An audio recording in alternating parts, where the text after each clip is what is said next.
Melanjutkan cerita Xiaoyan, Tetua Yezong berhasil mengumpulkan beberapa informasi, bahwa kumpulan orang-orang Sekte Xuan, mereka berada di sebuah manor di sisi selatan terletak di luar kota Pil Suci. Seperti apa yang telah terjadi di pameran dagang alkemis hari kemarin, putra dari pemimpin Sekte Xuan adalah Chen Xian, dia memiliki penjaga yang cukup kuat. Selain itu mereka juga memiliki banyak sekali pengawal. Tuan Xiaoyan, apakah kau berniat untuk menyerangnya? Xiaoyan menjawab, kejadian di hari kemarin sudah cukup untuk menjelaskannya. Yezong kembali mengatakan, aku pikir sekarang bukalah kesempatan yang terbaik untuk melakukan perlawanan, bagaimanapun ini adalah wilayah Pil Suci, nama Chen Xian juga sangat diakui oleh Menara Pil, jika kita menyerang mereka secara sembarangan, maka ditakutkan beberapa ahli lain akan turut ikut campur dalam masalah tersebut. Apalagi latar belakang dari Sekte Xuan masih memiliki salah satu sekte yang cukup terkenal, yaitu Sekte Langit Mendalam. Di sisi lain Tuan Xiaoyan juga harus tahu, betapa sulitnya untuk membunuh seorang elit Douzun. Bawahan Istana Jiwa yang datang tadi malam, seharusnya adalah hasil penyebaran informasi dari Sekte Xuan kepada mereka. Semua peserta yang lolos seleksi, akan segera memasuki ranah khusus, di sanalah tempat yang terbaik bagimu untuk bertindak, bahkan Sekte Xuan pun tidak akan berani banyak melakukan apapun di sana. Singkat cerita kelompok Xiaoyan kemudian langsung menuju ke pusat kota Pil Suci, Tetua Shen juga menunjuk ke sebuah aula besar, sembari mengatakan bahwa Ketua Asosiasi Xuan Kongzi, ada di dalam, dia dan gurumu adalah teman baik di masa lalu. Setelah memasuki sebuah aula, maka terdengarlah suara mengatakan, kau pasti orang yang bernama Xiaoyan itu ya? Penglihatan orang tua itu benar-benar membuat seseorang menjadi iri. Xiaoyan menangkupkan tangannya, dan berkata tetua benar-benar tahu bagaimana caranya bercanda. Namun apa yang dikatakan oleh Xuan Kongzi bukanlah candaan, kau telah mencapai alkemis ke-7 level tinggi di usia yang begitu muda. Jumlah orang yang bisa sepertimu di seluruh benua mungkin hanya bisa dihitung jari. Aku bernama Xuan Kongzi, jika kau tidak keberatan, maka kau bisa memanggilku sebagai Tetua Xuan. Aku adalah teman dekat dari gurumu Yao Chen. Xuan Kongzi mengubah topik lain, kau tidak perlu merasa bahwa masalah Sekte Xuan akan menjadi beban terberat bagimu. Kau lebih baik fokus terhadap acara Menara Pil, jika menambah beban pikiran, maka hal itu mungkin akan menghalangimu dalam pengumpulan pil.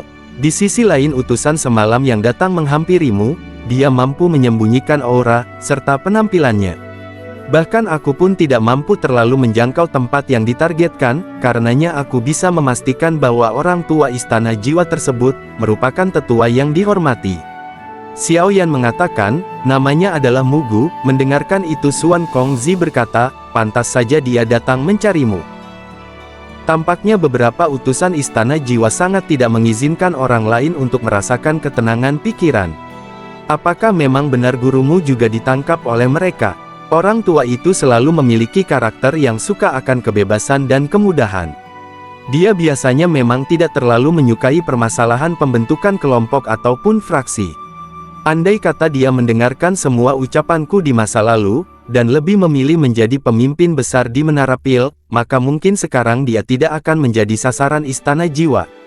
Tetapi tenang saja, aku akan segera memberitahu yang lain untuk lebih memperhatikan masalah yang kau alami.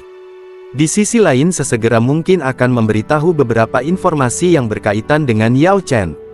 Xiaoyan mengucapkan terima kasih. Xuan Kongzi kembali berkata, Istana Jiwa merupakan sebuah musuh tersembunyi dari Menara Pil. Jumlah alkemis yang mereka tangkap di sini selalu berhasil didapatkan setiap tahunnya, namun Menara Pita pernah mengumumkan sebuah deklarasi perang dengan mereka, dikarenakan fraksi ini jauh lebih mengerikan dari apa yang dibayangkan.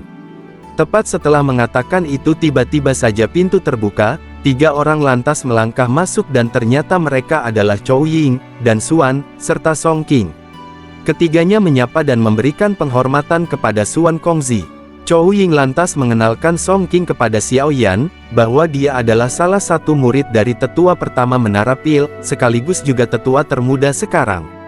Di masa depan dia akan segera menjadi 8 dari urutan tetua termuda Menara Pil yang pernah ada. Kemampuan serta bakatnya tidak kalah denganmu.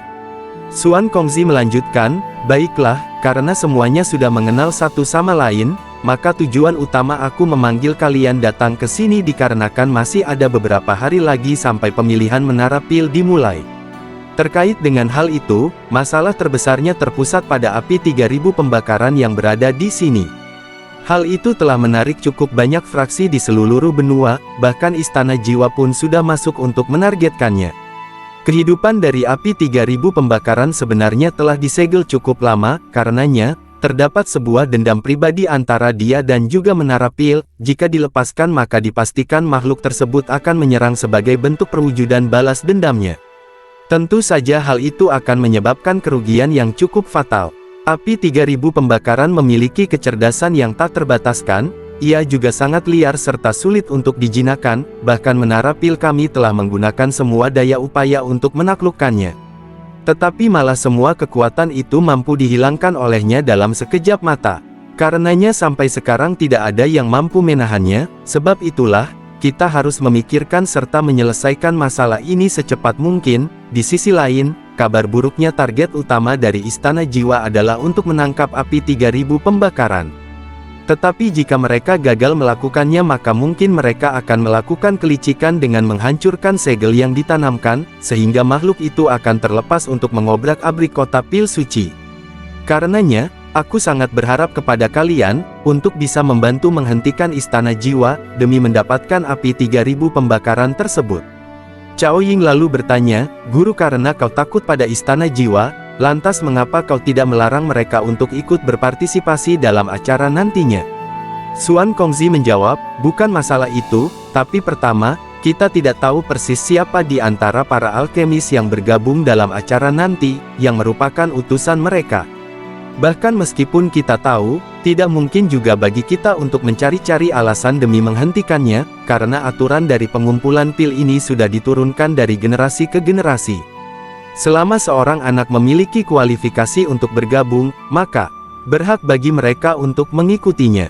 Kami tidak bisa menghapus hak tersebut, bahkan meskipun dia adalah bagian dari musuh menara pil. Xiao Yan merenung panjang, benar-benar masalahnya sungguh merepotkan.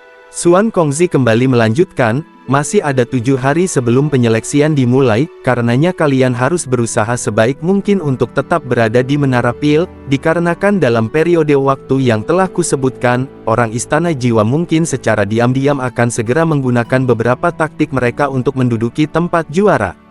Tetaplah berhati-hati, nah karena informasi penting itu sudah disampaikan, Xuan Kongzi mengalihkan pandangannya ke Xiao Yan, sembari bertanya bahwa aku juga mendengar, bahwa kau tertarik dengan sidik jari spiritualitas Ying Er.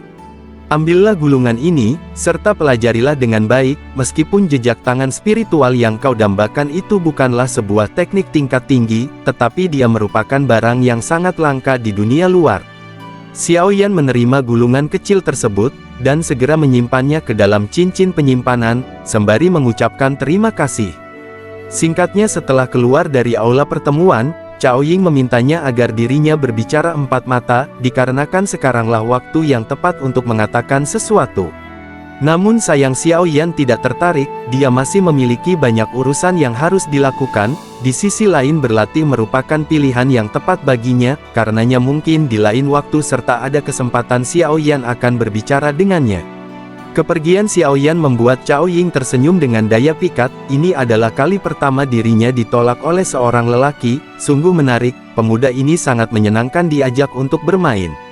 Tiba kembali di ruangan tertutup Xiao Yan duduk bersila, sembari mengeluarkan sebuah gulungan yang telah diberikan oleh tetua Xuan, dan setelah membukanya, terdapat sebuah aliran informasi yang berkaitan dengan jejak jiwa telapak spiritual, keterampilan tersebut mirip seperti teknik Do, namun dipisahkan menjadi kelas Tian. Yang pertama ada yang dinamakan Di Xuan serta Di Huang. Telapak tangan spiritual itu merupakan teknik jiwa tingkat tinggi kelas Xuan, meskipun bukan yang paling tinggi, tetapi efeknya cukup mengesankan, dan sangat cocok digunakan dalam pertarungan. Gulungan tersebut berisi catatan lengkap dari bentuk utuh 3 segelnya. Xiao Yan tidak ingin membuang waktu, dia segera perlahan menutup matanya, memusatkan fokus pikirannya, mencoba melatih beberapa segel yang tertulis. 3 urutan diantaranya, batasan jiwa, tutuplah roh surgawi, serta seraplah roh yang menempa jiwa, sementara pikiran Xiaoyan tenggelam. Rumusan kata tersebut menghasilkan gumpalan aura spiritual yang merembes keluar dari ruang pelatihan.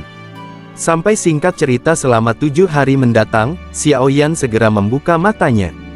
3 cetakan spiritual muncul sebelum disebarkan, merupakan bentuk segel jejak tangan spiritual yang sangat-sangat sempurna, bahkan sungguh mengesankan. Pelatihannya sudah mampu menembus penghalang kondisi jiwa. Dengan langkah itulah Xiaoyan memiliki kesempatan yang begitu menjanjikan untuk menjadi guru alkemis sejati di masa mendatang. Setelah itu, Xiao Yixian datang berkunjung sembari menanyakan, apakah dirinya sudah selesai berlatih. Ia juga menyampaikan bahwa sejak kau melakukan pelatihan tertutup, Cao Ying sering datang ke sini untuk mencarimu. Tapi aku mencoba untuk menghentikannya, apakah tidak masalah? Xiaoyan berkata, aku tidak begitu kenal dengannya. Apalagi wanita itu memiliki identitas yang tidak biasa karena mungkin lebih baik jangan terlalu dekat dengannya. Xiaoyan juga mengalihkan ke topik lain, dikarenakan masih ada satu bahan obat yang belum ditemukan, yaitu anggur spiritual hijau berusia 10.000 tahun, sebab itulah yang masih membuatnya cemas. Sampai sekarang, namun tepat setelah mengatakan itu Ye Zong muncul sembari berkata bahwa Tuan tidak perlu khawatir tentang bahan obat yang kau sebutkan, sembari mengeluarkan beberapa kotak giok di meja. Ini adalah 2 anggur spiritual hijau berusia 10.000 tahun, serta buah iblis esensi darah. Dengan 2 set bahan itu, bahkan meskipun kau gagal untuk penyempurnaan pertama maka kau masih memiliki kesempatan yang kedua di mana rapi nanti. Benda ini tidak kami dapatkan, kami hanya menyampaikan kepada seorang tetua menara pil bahwa kau sangat membutuhkannya.